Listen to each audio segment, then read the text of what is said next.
সরকার ব্যবস্থার প্রতি সাধারণ মানুষের আস্থা ফেরানোকেই এই মুহূর্তের সবচেয়ে বড় চ্যালেঞ্জ বলে মনে করছেন নোবেলজয়ী অর্থনীতিবিদ ডক্টর মোহাম্মদ ইউনূস। তিনি বলেন, বিশ্বাস রাখুন, আর কারো ওপর হামলা হবে না। বিভিন্ন স্থানে আইনশৃঙ্খলা পরিস্থিতির অবনতি এবং সংখ্যালঘুদের ওপর হামলাকে ষড়যন্ত্র মনে করেন তিনি। দুপুরে প্যারিস থেকে ফিরে গণমাধ্যমকে তিনি এসব কথা বলেন। তখন দুপুর 2:10 ফ্রান্সের প্যারিস থেকে ঢাকায় ফিরলেন নোবেলজয়ী অর্থনীতিবিদ ডক্টর মোহাম্মদ ইউনূস। হজরত শাহজালাল আন্তর্জাতিক বিমানবন্দরে তখন উৎসুক জনতার উপচে পড়া ভিড়। তাকে স্বাগত জানান বৈষম্য বিরোধী ছাত্র আন্দোলনের সমন্বয়ক, 3 বাহিনী প্রধান, শিক্ষক, শিক্ষার্থী এবং বিভিন্ন শ্রেণী পেশার মানুষ। পরে গণমাধ্যমের মুখোমুখি হন ডক্টর ইউনূস। শিক্ষার্থীদের প্রতি কৃতজ্ঞতা জানিয়ে স্মরণ করেন পুলিশের গুলিতে নিহত আবু সাইদকে। বলেন, অর্জিত স্বাধীনতা রক্ষা করতে হবে, তরুণদের শক্তিকে কাজে লাগিয়ে গড়তে হবে দেশ, ফেরাতে হবে সাধারণ মানুষের আস্থা। আপনারা সহিংসতা থেকে দেশকে রক্ষা করেন, যাতে আমরা যা আমাদের ছাত্ররা আমাদেরকে পথ দেখায় সেই পথে আমরা এগিয়ে যেতে পারি। এটা একটা খুব সুন্দর দেশ হতে পারে। বাংলাদেশ একটা খুব সুন্দর দেশের সম্ভাবনাময় দেশ, কাজে এই সম্ভাবনাগুলোকে আমরা নষ্ট করে দিয়েছি। ডক্টর ইউনূস বলেন, সবাইকে সঙ্গে নিয়ে দেশ গড়তে চান তিনি। এজন্য তার উপর আস্থা রাখতে দেশবাসীর প্রতি আহ্বান জানান তিনি। দেশবাসীর কাছে আমার আবেদন, আপনারা যদি আমার উপরে বিশ্বাস রাখেন, আমার উপরে ভরসা রাখেন, তাহলে নিশ্চিত করেন যে দেশে কোনো জায়গায় কারো উপরে হামলা হবে না। এটা আমার কথা যদি না শোনেন আপনারা, তাহলে আমার প্রয়োজন এখানে নাই। আমাকে বিদায় দেন, আমি আমার কাজে থাকি, সেখানে আমি ব্যস্ত থাকি। যদি আমাকে প্রয়োজন মনে করেন, তাহলে আমাকে প্রয়োজন মনে করলে আপনাদেরকে দেখাতে হবে যে আমার কথা আপনারা শোনেন।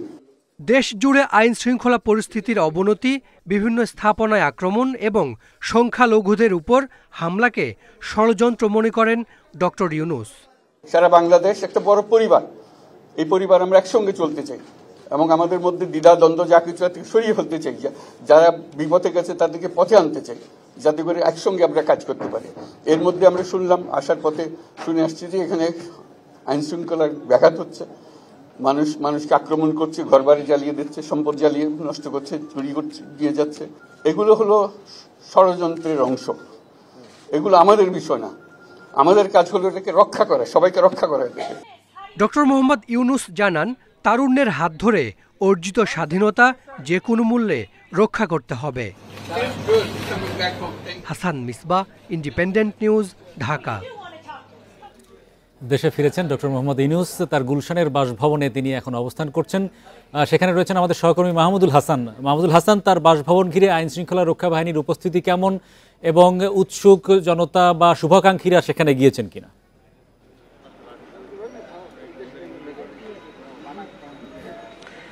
দেখেন, 2:10 থেকে 15 মিনিট অর্থাৎ এই সময় তিনি অবতরণ করেন এবং সেখানে সংক্ষিপ্ত একটি বক্তৃতা দেন।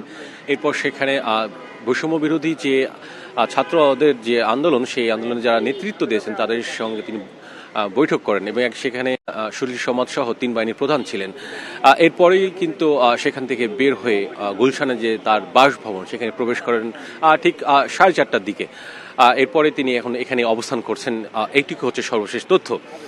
যে কথাটি বললেন নিরাপত্তার বিষয়টি, সেই নিরাপত্তার বিষয়ে যদি বলতে চাই যে খুব যে বেশি কঠোর নিরাপত্তা সেটি কিন্তু নয়, তবে যেটুকু নিরাপত্তা না নিলেই নয় সেইটুকু কিন্তু নিরাপত্তা ব্যবস্থা নেওয়া হয়েছে। অর্থাৎ তার বাসভবনের সামনে যে যান চলাচল বা গাড়ি যে আমরা চলাচল করছিল, ঠিক দুপুরে পরপরই কিন্তু সেই যান চলাচল বন্ধ হয়ে গেছে। তবে যে সাধারণ মানুষ বা জনতা যারা যেটি বলতে বোঝায়, তারা কিন্তু এখানে এখনো অবস্থান করছেন।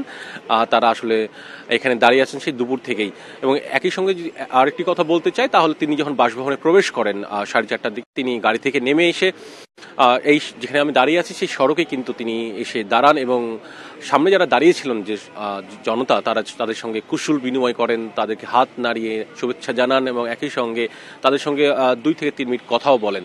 এবং সেখানে যারা ছিলেন অর্থাৎ যে সাধারণ মানুষ, তারা কিন্তু তাদের কাছে কিছু দাবিও পেশ করেছেন বলা যেতে পারে।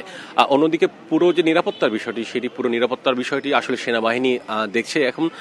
এখন সেখানে অবস্থান করছেন তার বাসভবনে নোবেলজয়ী ডক্টর মোহাম্মদ ইউনূস, এবং কিছুক্ষণ আগে অর্থাৎ 10 থেকে 15 মিনিট আগে ঢাকা বিশ্ববিদ্যালয়ের শিক্ষক আসিফ নজরুল কিন্তু এই বাসভবনে প্রবেশ করেছেন।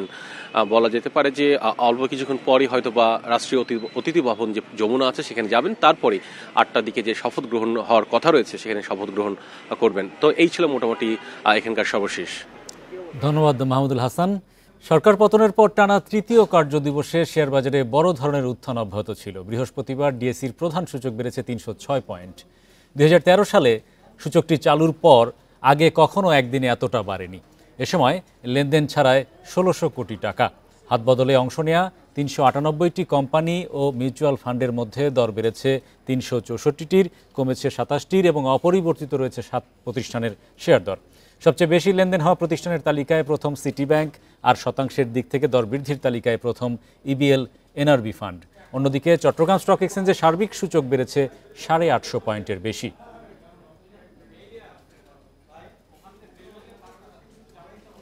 আইনশৃঙ্খলা পরিস্থিতি স্বাভাবিক না থাকায় ব্যাংকের শাখাগুলোতে নগদ টাকা স্থানান্তর করা যাচ্ছে না। তাই নিরাপত্তার স্বার্থে শুধু আজকের জন্য সর্বোচ্চ 1 লাখ টাকা পর্যন্ত তুলতে পেরেছেন গ্রাহকরা। গতরাতে বিভিন্ন ব্যাংকের ব্যবস্থাপনা পরিচালকদের এক জরুরি বার্তায় এই নির্দেশনা দিয়েছে বাংলাদেশ ব্যাংক। নির্দেশনা অনুযায়ী একজন গ্রাহক 1 লাখ টাকার বেশি নগদ টাকা তুলতে না পারলেও যে কোনো পরিমাণ অর্থ অনলাইন ও চেকের মাধ্যমে লেনদেন করা গেছে। কেন্দ্রীয় ব্যাংক জানিয়েছে, রোববার থেকে যে কোনো পরিমাণ টাকাই তোলা যাবে, থাকবে না কোনো বাধ্যবাধকতা।